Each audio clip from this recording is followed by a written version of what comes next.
પારસીઓનું નવું વર્ષ એટલે નવરોઝ. દેશ અને દુનિયાભરના પારસીઓ નવા કેલેન્ડર વર્ષો 1394ના પહેલા દિવસે નવરોઝ તરીકે ઉજવણી કરે છે.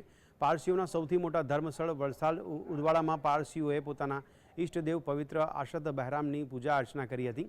ઉદવાડા પહોંચેલા પારસી બંધુઓએ એકબીજાને નવા વર્ષની શુભેચ્છાઓ પાઠવી હતી. મહત્વપૂર્ણ છે કે પોતાના ધર્મની રક્ષા માટે પોતાનું વતન ઈરાન છોડી દરિયાઈ માર્ગે આશરાની શોધમાં નીકળેલા પારસીઓને આખરે ભારતમાં આશરો મળ્યો હતો.